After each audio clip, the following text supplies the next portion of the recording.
जय हिंद दोस्तों। कैसे हैं आप लोग? अच्छे होंगे, स्वस्थ होंगे, बढ़िया से पढ़ रहे होंगे, देश दुनिया की खबरों के बारे में जागरूक हो रहे होंगे, रूबरू हो रहे होंगे। दोस्तों, आप लोगों का the universe study hub channel पर बहुत बहुत स्वागत है। इतने मुस्कुरा क्यों रहे हैं सर? हम मुस्कुरा इसलिए रहे हैं क्योंकि हमें इसी टॉपिक पे दोबारा वीडियो बनाना पड़ रहा है। दोबारा मतलब बना लिया था, एडिटिंग कर रहा था, उस मोबाइल में स्पेस नहीं था तो मैं कुछ वीडियो पहले की डिलीट कर रहा था, छोटी मोटी। उसी चक्कर में ये आधे घंटे की वीडियो डिलीट हो गई। इसलिए हम मुस्कुरा रहे हैं क्योंकि हम कुछ गम छुपा रहे हैं। अब दुख तो हो रहा है, आप बताओ होना चाहिए कि नहीं होना चाहिए? दुख होना चाहिए कि नहीं होना चाहिए? चलो कोई बात नहीं, खैर हम लोग स्टार्ट करते हैं, फिर से स्टार्ट करते हो। कोई बात नहीं, डिलीट हो गया तो क्या हो गया। हो सकता है जो पहले बार चीजें बताई थी उस अंदाज में वो चीजें, हो सकता है उससे बेहतर अंदाज में आए। उस अंदाज में क्या हो सकता है, उससे बेहतर अंदाज में आए।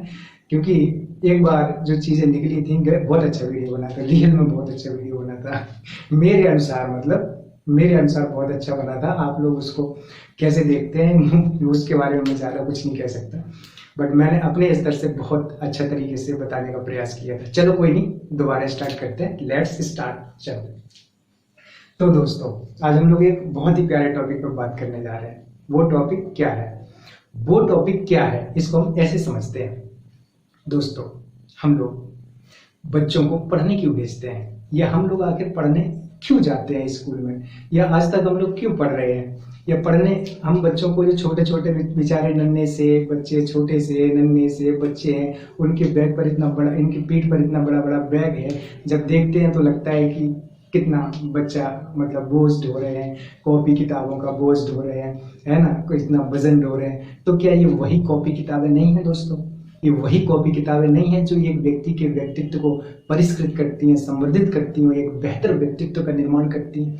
क्या ये वही कॉपी किताबें नहीं हैं जो किसी को डॉक्टर बनाती हैं, किसी को इंजीनियर बनाती हैं, किसी को आईएएस बनाती हैं, किसी को आईपीएस बनाती हैं, और किसी को आत्मा को परमात्मा से ही मिला देती हैं? क्या ये वही किताबें नहीं? क्या ये वही ज्ञान नहीं है? क्या ये वही संसार का ज्ञान नहीं है जो न केवल हमें एक रोजगार दिलाता है, जो न केवल हमें रोजगार दिलाता है, हमें अच्छी नौकरी दिलाता है, हमें राज्य के विकास में सहयोगी बनाता है, बल्कि अगर आत्मिक ज्ञान हो जाए तो आत्मा को परमात्मा से में भी मिला देती है? तो दोस्तों, इसको हमें सोचना पड़ेगा कि जो बच्चे स्कूल जा रहे हैं वो क्यों जा रहे हैं। वो इसलिए जा रहे हैं क्या, या हम लोग कभी स्कूल जाते थे, बच्चे थे, छोटे से बच्चे थे, बैग कंधे पर हुआ करता था, और माँ बढ़िया झाड़ू और टोकरी वोकरी सब मारती थी फेंक करके कि जाओ पढ़ने के लिए जाओ। और हम लोग पढ़ने बड़ी मुश्किल से जा पाते थे, प्राइमरी में मस्त पढ़ते थे।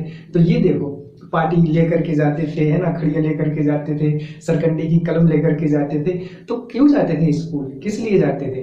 ताकि पढ़ करके, लिख करके, कहते हैं ना वो एक कहावत नहीं है, पढ़ोगे लिखोगे तो बनोगे नवाब, खेलोगे कूदोगे तो हो जाओगे खराब। तो पढ़ोगे लिखोगे तो नौकरी मिलेगी, अच्छी सी नौकरी मिलेगी, घर चलेगा, सब कुछ चलेगा। इसलिए जाते थे हम लोग स्कूल, इसलिए भेजते थे स्कूल, है ना। या फिर इसलिए कि हम जाने क्या जाने कि हम जाने कि 2 + 2 4 होते हैं, 2 × 2 4 होते हैं, 2 + 2 भी 4 होते हैं, और 2 का गुणा 2 में करो तो भी 4 होते हैं। या फिर हम 8 में 4 का भाग दें तो 2 होते हैं। इसी प्रकार गुणा, घटाव, जोड़, ये सब सीखने जाते थे क्या हम स्कूल में? यही सब सीखने जाते थे क्या?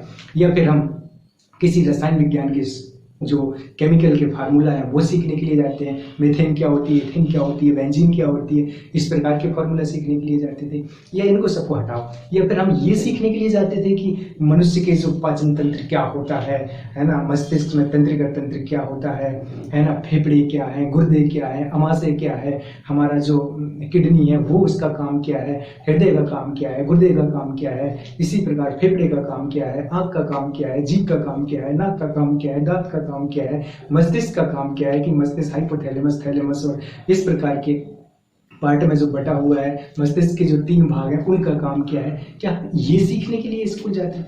ये सीखने के लिए कि इनके आधार पर दिए गए प्रश्नों को पास करके हम दूसरी क्लास में जाएं, और फिर जाकर के ऐसे ही पास करते करते डॉक्टर बन जाए, इंजीनियर बन जाए, आईएएस बन जाए, आईपीएस बन जाए, बहुत बड़े अधिकारी बन जाए, बहुत सारा खूब पैसा कमाए, खूब रुतबा हो और शान हो, शौकत हो, मान सम्मान हो, ये सब कुछ हो, इसलिए सीखने जाते थे। या फिर हम ये हिस्ट्री को जानने जाते थे कि आदि मानव कौन होते थे, फिर सिंधु घाटी सभ्यता कैसे आई, फिर महाजनपद काल कैसे, मतलब वैदिक काल कैसे आया, महाजनपद काल कैसे आया, मौर्य काल कैसे आया, मौर्य उत्तर काल कैसे आया, गुप्त काल कैसे आया, गुप्त उत्तर काल कैसे आया, या फिर जो मतलब दिल्ली सल्तनत है या उसके पहले जो आक्रमण है मोहम्मद गौरी का, महमूद गजनवी का, इन्होंने क्यों आक्रमण किया, किस लिए आक्रमण किया, इसके बाद दिल्ली सल्तनत क्या, गुलाम वंश क्या, खिलजी वंश क्या, तुगलक वंश क्या, लोधी वंश क्या, सैयद वंश क्या, ये सब सीखने के लिए जाते थे हम। या फिर मुगलों ने क्यों ऐसा किया, या फिर अंग्रेज क्यों आ गए भारत में, उन्होंने क्यों भारत को गुलाम बनाया, उन्होंने क्यों आधी दुनिया को गुलाम बना करके रखा था, ये सीखने जाते थे। इनको सब छोड़ो, या फिर हम ये सीखने जाते हैं कि अर्थ क्यों घूमती है,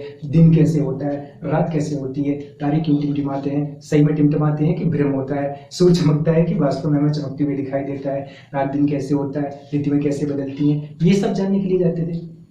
पृथ्वी कैसे बनी, उसकी आंतरिक संरचना क्या है, पृथ्वी घूमती क्यों है, किस लिए घूमती है, सूर्य की परिक्रमा लगाती है कि सूर्य पृथ्वी की परिक्रमा लगाता है, इस प्रकार के प्रश्नों के आंसर जानने के लिए हम स्कूल जाते थे। या फिर इसको भी छोड़ो, हम ये जानने के लिए स्कूल जाते थे कि बाजार क्या होता है, मांग और आपूर्ति क्या होती है, इन्फ्लेशन क्या होता है, मुद्रास्फीति क्या होती है, अर्थव्यवस्था के क्षेत्र क्या होते हैं, एग्रीकल्चर सेक्टर क्या है, उत्पादन सेक्टर क्या है, या सर्विस सेक्टर क्या है, बैंकिंग क्या है, आयात निर्यात क्या होता है, ये सब सीखने के लिए स्कूल जाते थे।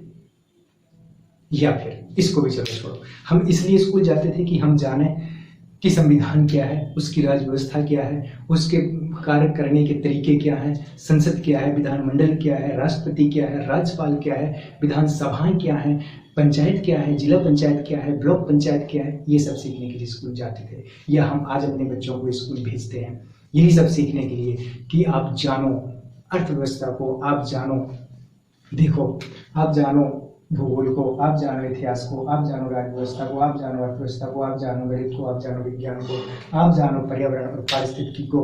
कि हम इसलिए स्कूल जाते थे कि हम जाने कि ये सूर्य के प्रकाश में हरे पेड़ पौधे भोजन कैसे बनाते हैं। या फिर हम इसलिए स्कूल जाते थे कि जाने कि ये जो सूर्य है हमारे बड़े उस्ताद, मैं व्यक्तिगत रूप से उनको बड़े उस्ताद बोलता हूँ, और जो अब घटक है उनको मैं छोटे उस्ताद बोलता हूँ, क्योंकि वो जो सूर्य है जो खाना बनाने का काम कर रहे पेड़ पौधे, उससे उसके बाद वो खाना हमारे मतलब कि बकरी खा रही, उसी को बकरी खा रही, फिर उसी से हम लोग उत्पादक है, उपभोक्ता है, प्राथमिक उपभोक्ता है, द्वितीय उपभोक्ता है, फिर जो बाद में बचा हुआ जो वेस्ट है उसको गलाने का काम अब घटक कर रहे हैं, जीवाणु कर रहे हैं, विषाणु कर रहे हैं, कवक कर रहे हैं। तो इनका रोल तो देखिए आपकी क्या सिस्टम में एक दूसरे से जुड़े हुए हैं। क्या हम सिस्टम जानने के लिए स्कूल जाते थे?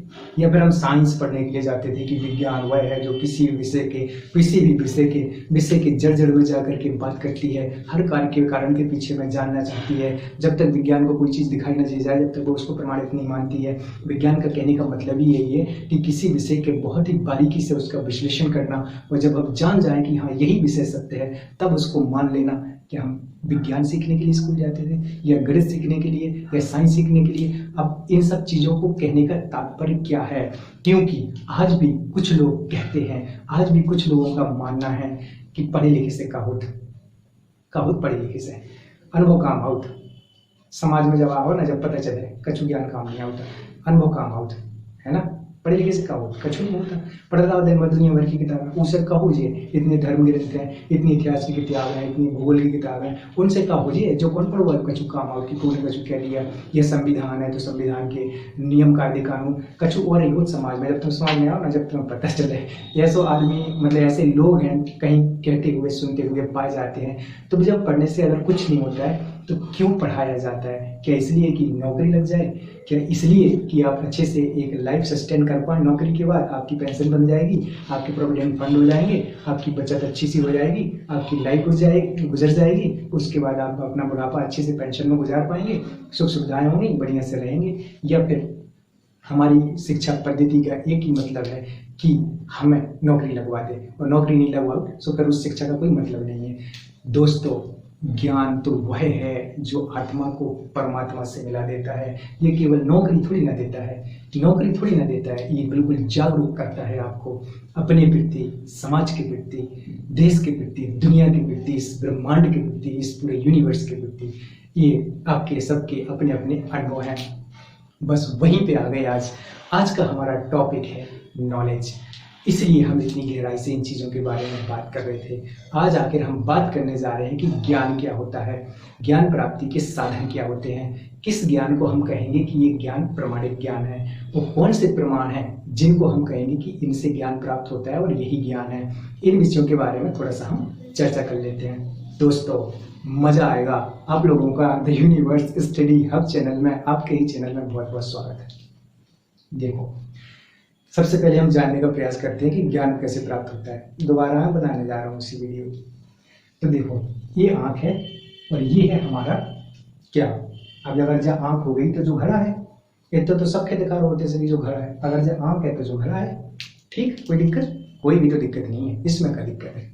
गौतम बुद्ध बोलते हैं कि दुख है, दुख का कारण है। दुख का कारण है कि मेरी वीडियो डिलीट हो गई है आधे घंटे की, 30 मिनट की, है ना। दुख का कारण है तो अब मैं क्या दुखी रहूं? नहीं, पुनः एनर्जी लेकर के पुनः उत्साह से दोबारा वीडियो बनाते हैं।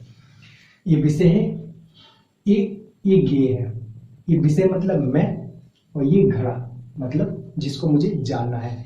ये मैं हूं और ये विषय है, इसको मुझे क्या करना है? जानना है। तो आंख के द्वारा जो वस्तु दिखाई दे रही है, क्या वही ज्ञान है? आंख ने घड़े को देखा तो क्या आंख से घड़े को ज्ञान हो गया है कि ये घड़ा कहते हैं? अगर मैंने जीवन में कभी घड़ा नहीं देखा, पहली बार मेरी आंख घड़े से प्रत्यक्ष हो रही है, ऐसे प्रत्यक्ष हो रही है, तो क्या मैं जान जाऊंगा कि ये घड़ा है? बच्चों को जब हम पढ़ाते हैं तो क्या करते हैं? ये देखो घोड़ा, ये देखो गाय, ये देखो अम्ब्रेला, ये देखो आम, ये देखो सेब, ये देखो जहाज। सब कुछ तो बच्चों को मतलब बता करके उनकी बुद्धि में भरते हैं चीज़ों को, कि उनकी बुद्धि में इनकलकेट करते हैं। ये देखो, ये गाय है, ये भैंस है, इसको घोड़ा कहते हैं, इसको गधा कहते हैं, पेड़ है, ये बेंच है, ये टेबल है, ये कुर्सी है, दुनिया भर की चीज़ें। सब कुछ उनको एक एक चीज़ उनके मस्तिष्क में डालते जा रहे हैं। यहाँ तक कि जब बच्चा जन्म लेता है ना, तो बताते हैं कि ये तुम्हारे पापा हैं, ये तुम्हारी मम्मी है, ये तुम्हारे चाचा हैं, ये तुम्हारे दादा हैं, ये तुम्हारी दादी है, ये तुम्हारी नानी है, ये तुम्हारे नाना है, ये तुम्हारे मामा है, ये तुम्हारी मामी है। सब कुछ तो बताते हैं कि नहीं बताते? तो सब कुछ बताते हैं, तो ये उनके दिमाग में जाता है। और जैसे हम किताब पे, कॉपी पे कुछ लिखते हैं, वैसे ही उनके दिमाग में ये इमेजिनेशन होकर के चेहरे भी छप जाते हैं, नाम भी छप जाते हैं। किसी किसी के दिमाग में जल्दी छप जाते हैं, किसी किसी को देर लगता है और छपते हैं, है ना। किसी को उसको बोलते हैं प्रखर बुद्धि, मतलब बहुत तेज है, एक बार देख लेता है तो भूलता नहीं है, एक बार पढ़ लेता है तो भूलता नहीं है, एक बार किसी से मिल लेता है तो उसका चेहरा हमेशा जीवन भर याद रहता है, एक बार कोई चीज़ पढ़ लेता है तो फिर ऐसे बताता है कि बस मस्त हो जाता है, उसको दोबारा उस चीज़ को पढ़ने की जरूरत नहीं होती। कुछ लोग बिरले होते होंगे, बट सामान्य पे ये बात लागू नहीं होती। हम सबको करत अभ्यास से जन्मत सुजान होना पड़ता है कि नहीं होना पड़ता है। तो बहुत करत अभ्यास, एक बार पढ़ें, 2 बार पढ़ें, 3 बार पढ़ें, 4 बार पढ़ें, तो चीज़ें अपनी होने लगती हैं। तो ये हुआ किसी विषय का ज्ञान। आंख ने देखा, घड़ी का ज्ञान। तो ज्ञान प्राप्त होने के साइंस भी 5 ऑर्गन बताता है और दर्शन भी 5 ऑर्गन बताता है। 5 सेंस की बात दर्शन भी करता है, धर्म भी करता है और विज्ञान भी करता है। विज्ञान बोलता है कि आंख से देखने का ज्ञान होता है, कान से सुनने का ज्ञान होता है, नाक से स्मेल का ज्ञान होता है, जीभ से स्वाद का ज्ञान होता है। और ये जो मेरा हाथ है ना, हाथ, एक हाथ से दूसरे हाथ को छूऊंगा तो पता चलेगा गर्म है कि ठंडा है, कठोर है कि मुलायम है कैसा। इसी प्रकार छूने से ठोस का, मुलायम का, गर्म का, ठंडा का इत्यादि का ज्ञान होता है। तो ऑर्गन्स 5 हैं हमारे और उनसे ज्ञान हो रहा है। इसको बोलते हैं अनुभव से प्राप्त ज्ञान। क्या? अनुभव से प्राप्त ज्ञान। क्या आपने पढ़ के जाना? नहीं, आपने देख के जाना। अब सपोज दैट कोई बच्चा है जिसने कभी जीवन में घोड़ा नहीं देखा, उसके सामने अचानक घोड़ा आ जाए तो वो क्या समझेगा? वो कुछ नहीं, वो तो ये समझेगा कि कोई वस्तु बहुत बड़ी खड़ी हुई है मेरे सामने, कोई वस्तु है जो बहुत बड़ी मेरे सामने खड़ी हुई है। अब उसकी मम्मी पता क्या बोलेगी? बेटा बेटा बेटा दूर हो जाओ। क्यों दूर हो जाओ? घोड़ा है। क्या है? घोड़ा है, इसको घोड़ा कहते हैं। हाँ, इसी को घोड़ा कहते हैं। बस वो जान लिया कि इसको घोड़ा कहते हैं। इसी प्रकार दोस्तों, आज भी क्या ऐसा नहीं होता है कि हम बहुत सारी चीज़ों के बारे में नहीं जानते हैं और इतनी सारी चीज़ें हम दिन भर किसी न किसी से कुछ ना कुछ पूछते रहते हैं। जैसे अभी बगल से ओड़ी निकल गई या बगल से कोई ऐसी चीज़ निकल गई जिसको मैं नहीं जानता था, तो मैंने पूछा भैया जी कौन सी चीज़ निकल गई, इसको क्या कहते हैं? तो दूसरा बता देगा। इसी प्रकार आज साइंस और टेक्नोलॉजी का जो युग चल रहा है, इतने सारे ऐप हैं, इतने सारे एप्लीकेशन है, इतने सारे फेसबुक है, व्हाट्सएप है, ट्विटर है, दुनिया भर की चीज़ें हैं। क्या हम सबके बारे में सब कुछ जानते हैं? नहीं जानते हैं। आज भी हम निरंतर चीज़ों को सीखते रहते हैं, निरंतर सीखते रहते हैं, अनुभव से, लोगों से, व्यक्तियों से, आसपास के लोगों से। और बच्चा तो कैसे सीखता है? किताबों से सीखता है, समाज से सीखता है, दोस्तों से सीखता है, रिश्तेदारों से सीखता है, व्हाट्सएप से सीखता है, फेसबुक से सीखता है, इसके साथ किताबों से सीखता है, टीचरों से सीखता है। इतनी सारी चीज़ें हैं, सोर्स हैं हमारे सीखने के, बहुत सारे स्रोत हैं। तो दोस्तों, इस सीखना हमारा निरंतर चलता रहता है। और यहाँ तक ज्ञान तो अथाह है, ज्ञान के बारे में थोड़ी ना हम जान रहे हैं। इस फिगर को आप देख लो जरा, फिगर को आप देख लो, बस इसको देख लो, इस पे हम आ रहे हैं धीरे धीरे। अभी हम बेसिक चीज़ों पर बात कर रहे हैं। तो ज्ञान तो अथाह है, यहाँ तक कि न्यूटन बोलता है कि अगर कोई व्यक्ति बोलता है कि मैं ज्ञानी हूँ, तो समुद्र में पड़ा एक छोटा सा कंकर मात्र उसका ज्ञान है। अभी वो क्या जानता है इस ब्रह्मांड के बारे में? कुछ नहीं जानता है। आज हम लोग साइंस को मानते हैं, साइंस के अकॉर्डिंग चलते हैं, प्रत्यक्ष के अकॉर्डिंग हम लोग मानते हैं कि ये चीज़ सही है, ये चीज़ गलत है। तो साइंस के अकॉर्डिंग अगर हम चीज़ों को मानते हैं तो साइंस तो बोलता है कि जो चीज़ दिखाई दे जाए वही सत्य है, और हर कार्य के कारण के पीछे जाता है कि इस चीज़ का ये कारण है, इस चीज़ का ये कारण है, कोरोना आया था ये कारण है, ये वायरस कारण है, पानी बरसता है क्योंकि टेम्परेचर वैसा बनता है इसलिए बादल बनते हैं, क्लाउड बनते हैं, ओले बनते हैं, इसलिए पानी बरसता है। आज ये चीज़ें हम जान चुके हैं, इन चीज़ों को प्रूव कर चुके, और जिन चीज़ों को प्रूफ हो चुका उसको साइंस सत्य मान लेगा। कि पृथ्वी घूमती है तो पृथ्वी घूमती है। पहले माना जाता था कि सूर्य पृथ्वी के चक्कर लगाता है, अब ये चीज़ प्रूफ हो गई है कि पृथ्वी सूर्य के चक्कर लगाती है, इसमें कोई अब दिक्कत नहीं है। तो बहुत सारी पूर्व मान्यताएं ऐसी रही होंगी जो पहले मानती जा रही होंगी कि ये सही है, लेकिन आज उनका खंडन हो गया है। जैसे पहले सती प्रथा को सही माना जाता था, लेकिन राजा राम मोहन राय जी ने कितना विरोध किया कि बताओ एक महिला को तुम चिता पे लिटा रहे हो, ये कोई अच्छी बात है?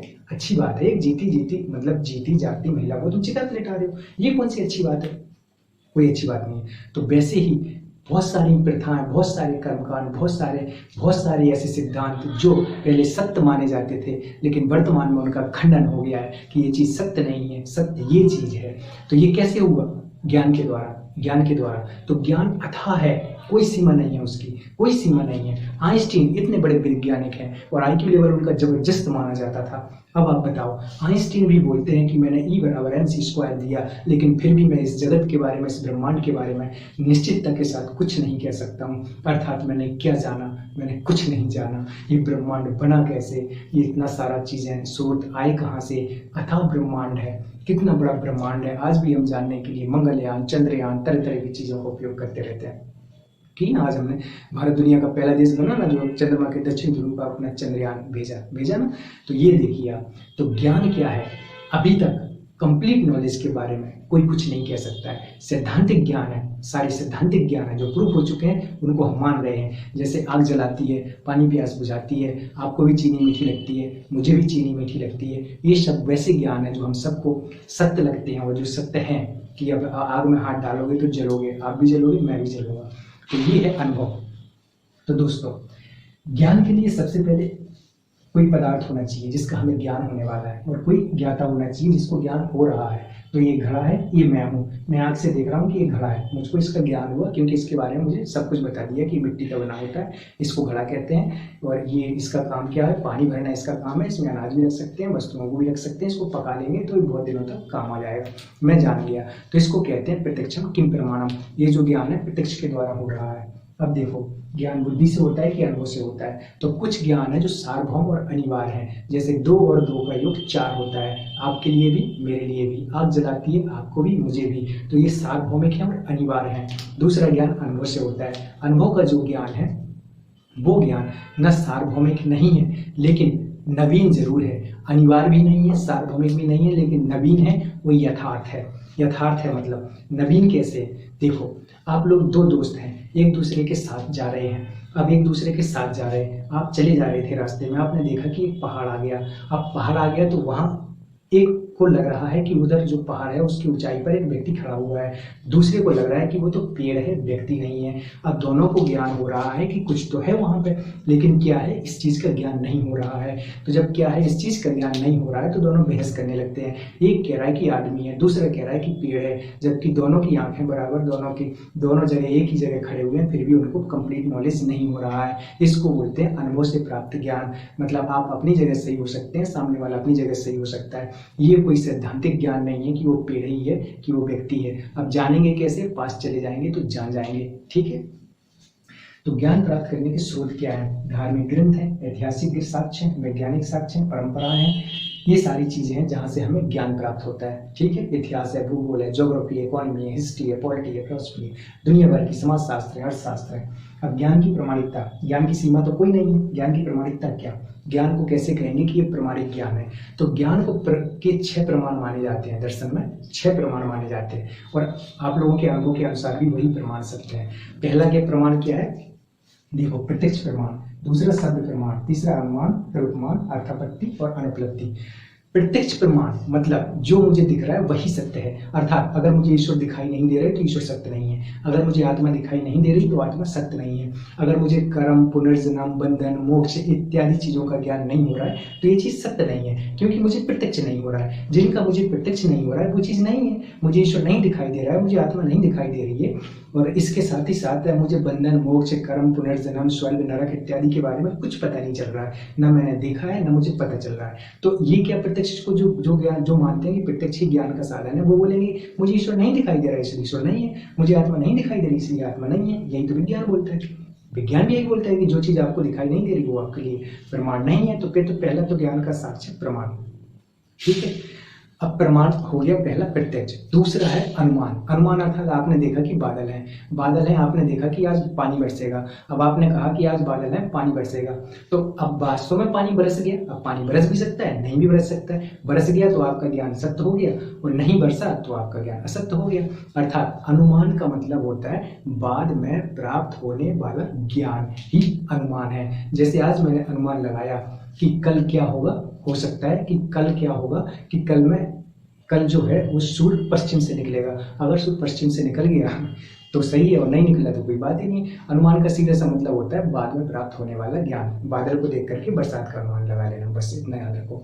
फिर होता है एक शब्द प्रमाण। ज्ञान प्राप्ति के जो साधन है, जो प्रमाण है, फिर शब्द प्रमाण होता है। अर्थात वेदों में कही गई बातों को हम शब्द प्रमाण के रूप में मानते हैं कि उसमें जो कुछ भी कहा गया वही सत्य है, उसी चीज को हम लोग सत्य मान लेते हैं। अर्थात उनमें जो कुछ भी लिखा गया, कहा गया, वो भी ये ज्ञान के स्रोत हैं। जो भी धार्मिक ग्रंथ है, जैसे चाहे बाइबल हो, चाहे कुरान हो, चाहे वेद हो, चाहे रामायण हो, चाहे महाभारत हो, चाहे मनुस्मृति हो, चाहे पुराण हो, चाहे कुछ भी हो, चाहे उपनिषद हो, जो भी धार्मिक ग्रंथ है, चाहे गुरु ग्रंथ साहिब हो, चाहे बौद्ध के धर्म ग्रंथ हो, चाहे जैन के धर्म ग्रंथ, जैन धर्म के धर्म ग्रंथ हो, ईसा मसीह की बाइबल हो, कुछ भी, उनमें जो कुछ कहा गया उनको उन्होंने शब्द प्रमाण मान लिया कि यही सत्य है। तो ये धर्म के आधार पर भी ज्ञान को प्रमाणित करने के साधन है। फिर एक उपमान होता है। उपमान क्या होता है? सदृशता के आधार पर प्राप्त ज्ञान। जैसे हमने घोड़े को देखा, अब हम लोग रजुआ को देख लें या नीलगाय को देख लें तो कहेंगे यार घोड़े को तो देखा था लेकिन ये घोड़ा तो नहीं है, लेकिन घोड़ा की तरह लग रहा है, तो नीलगाय का ज्ञान हो गया।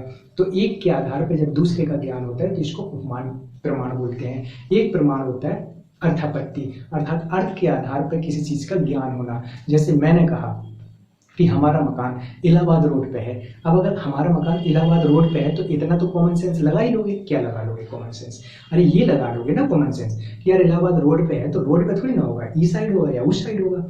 चलो ठीक है, देवदत्त दिन में खाना नहीं खाता लेकिन वो मोटा है, तो इतना इसका ये अर्थ तो आप लगा सकते हैं ना कि यार दिन में खाना नहीं खाता लेकिन मोटा है, इसका मतलब वो रात में खाता होगा। तो अर्थापत्ति के आधार पर हम एक ज्ञान प्राप्त होता है, और ये ज्ञान होता है अनुपलब्धि। अर्थात अनुपलब्धि का क्या मतलब होता है? अनुपलब्धि का मतलब होता है अभाव, किसी चीज का अभाव। जैसे कोई दोस्त है, 2-3 दिन हमारे साथ रहे या फिर वो चला जाए तो फिर उसका अभाव रहेगा कि नहीं रहेगा? उसकी यादें रहेंगी, उसकी स्मृतियां रहेंगी, लेकिन उसके नहीं होने का अभाव तो रहेगा कि यार अभी था अब नहीं है। उसी प्रकार हमसे कोई बिछड़ गया, हमारा कोई अपना था जो अब नहीं है, तो अभाव तो हो रहा है कि नहीं हो रहा है? इसको कहेंगे अनुपलब्धि प्रमाण। इसी प्रकार घड़ा है, मान के चलो कमरे में कल को यहाँ घड़ा हुआ करता था, एक दिन घड़ा फूट गया, अब यहाँ घड़ा नहीं है, लेकिन घड़े का ज्ञान तो हो रहा है, तो ये अभाव है। तो अनुपलब्धि को भी कुछ लोग प्रमाण मानते हैं। तो ज्ञान प्राप्त करने के 6 प्रमाण माने जाते हैं। प्रत्यक्ष एक ज्ञान, दूसरा अनुमान, शब्द, उपमान, अर्थापत्ति और अनुपलब्धि। अब दोस्तों देखो, ज्ञान के प्रकार क्या होते हैं? ज्ञान के क्या प्रकार होते हैं? कोई जिसकी सीमा ही नहीं है उसके क्या प्रकार होंगे, फिर भी हम लोग देख लेते हैं। एक भौतिकतावाद है, एक संसार का ज्ञान है जो हमारी आंखों से दिखाई दे रहा है, जिसको हम पढ़ रहे, सीख रहे, जो भी विषय हैं, जीएस के जो भी सब्जेक्ट हैं, सभी, मैथ, रीजनिंग, सब कुछ, ये हमारा संसार का ज्ञान है। दूसरा अध्यात्म का ज्ञान है, ईश्वर के बारे में, आत्मा के बारे में, बंधन के बारे में, मोक्ष के बारे में, पुनर्जन्म के बारे में, कर्म सिद्धांत के बारे में। तीसरा नैतिकता का ज्ञान है, अर्थात सत्य क्या है, अहिंसा क्या है, न्याय क्या है, प्रेम क्या है, दया क्या है, करुणा क्या है, इन सब चीज़ों की बात जहाँ की जाती है, नैतिकता का ज्ञान है। अब बताओ दोस्तों, अब जब आप स्कूल जाते हैं बचपन से, तो आपको क्या पढ़ाया जाता है? ईश्वर के बारे में पढ़ाया जाता है कि आत्मा के बारे में पढ़ाया जाता है कि कर्म सिद्धांत के बारे में पढ़ाया जाता है, पुनर्जन्म के बारे में पढ़ाया जाता है, पूर्व जन्म के बारे में पढ़ाया जाता है, बंधन के बारे में पढ़ाया जाता है, मोक्ष के बारे में पढ़ाया जाता है, स्वर्ग के बारे में पढ़ाया जाता है, नरक के बारे में पढ़ाया जाता है, या हिस्ट्री पढ़ाई जाती है, ज्योग्राफी पढ़ाई जाती है, इसके बाद इकोनॉमी पढ़ाई जाती है, पॉलिटी पढ़ाई जाती है, साइंस पढ़ाई जाती है, साइंस एंड टेक्नोलॉजी पढ़ाई जाती है। क्या पढ़ाया जाता है आप जरा विचार करो, और क्यों पढ़ाया जाता है आप उस पर भी विचार करो। क्या कभी हम लोगों ने कक्षा 5 से लेके कभी हम लोगों ने इन चीज़ों के बारे में पढ़ा क्या हम लोगों ने कभी कि ईश्वर क्या है, आत्मा क्या है, बंधन क्या है, मोक्ष क्या है, धर्म क्या है ना, पुनर्जन्म क्या है, कर्म सिद्धांत क्या है? पढ़ा क्या? नहीं। सिखाया है किसने? माता पिता ने। सिखाया है किसने? समाज ने। सिखाया है किसने? प्रथाओं ने। सिखाया है किसने? पूर्व मान्यताओं ने जो पहले से चली आ रही हैं, उन्होंने सिखाया है। यहाँ सब लोग पूजा कर रहे हैं, आप भी जाओ, आप भी करो। यहाँ सब लोग हवन कर रहे हैं, आप भी जाओ, आप भी करो। अब वो व्रत रह रहे, आप भी रहो, क्योंकि आपके दादा परदादा रहते थे। इसलिए पूजा करो, क्यों? क्योंकि आपके दादा परदादा किया करते थे। तो क्या ये हमने पढ़ के सीखा है? नहीं सीखा। क्या हमने कहीं पढ़ के सीखा है? नहीं सीखा। क्या हमें कहीं पढ़ाया जाता है? नहीं पढ़ाया जाता है। फिर भी हम सीख गए ना कि ये हमारा धर्म है, ये मैं कलावा हाथ में बांधे हुए हूँ तो मैं हिंदू धर्म का हो गया, अभी मैं कलावा नहीं बांधूंगा। बड़ी सी कुछ मतलब अपनी अपनी सबके, अगर कुछ बड़े मतलब चच्चा हैं वो दाढ़ी रखा लेंगे तो वो हिंदू धर्म के हो जाएंगे। इसी प्रकार हमारे सिख धर्म के भाई बहन हैं, वो अगर पगड़ी बांध लेंगे तो वो सिख धर्म से हो जाएंगे। तो क्या ये सब कुछ हम लोगों को कहीं पढ़ाया गया बचपन से? या हम लोग हिस्ट्री में थोड़ा बहुत पढ़ लेंगे सिख धर्म के बारे में, बौद्ध धर्म के बारे में, जैन धर्म के बारे में, लेकिन फिर भी हमें वेदांत के बारे में, शंकराचार्य जी के बारे में, ये वेदांत दर्शन के बारे में, लेकिन फिर भी क्या हमको कहीं ऐसे इतनी गहराई से ईश्वर, आत्मा, परमात्मा, बंधन, मोक्ष, कर्म सिद्धांत के बारे में पढ़ाया गया? नहीं पढ़ाया गया। तो क्या पढ़ाया गया? साइंस। क्या पढ़ाया गया? इस प्रकार के सब्जेक्ट। लेकिन हमारी मान्यताएं कैसी हैं? धार्मिक। हम 80% हमारा व्यक्तित्व कैसे चलता है? धर्म से चलता है। उन्हीं धर्म और प्राचीन से जो प्राचीन परंपराएं चली आई हैं, जो भी प्रथाएं चली आई हैं, जो भी परंपराएं चली आई हैं, वैसे चलता है। तो क्या वास्तव में वही सत्य है जो चला आ रहा है, या अभी भी हमें उस पर तर्क करने की ज़रूरत है, उस पर बौद्धिकता से सोचने की ज़रूरत है, या उस पर हमें लॉजिकल होने की ज़रूरत है कि वास्तव में सत्य क्या है, आत्मा क्या है, परमात्मा क्या है, और वास्तव में अगर ये चीज़ें सही सत्य हैं तो इनके बारे में क्यों नहीं पढ़ाया जाता है? इस चीज़ पर आप विचार करिए और मस्त सीखते रहिए, जानते रहिए, पढ़ते रहिए। और ये मुझे लग रहा है कि हमारा टॉपिक पूरा क्लियर हो गया। ये प्रमा शुद्ध ज्ञान है, प्रेमय ज्ञान का विषय है, प्रमाता है, अप्रमा है, प्रमाण है। कभी इनको और डिटेल से देख लेंगे। वीडियो फिर उतना ही लंबा हो गया। Thank you very much. Like, share, subscribe.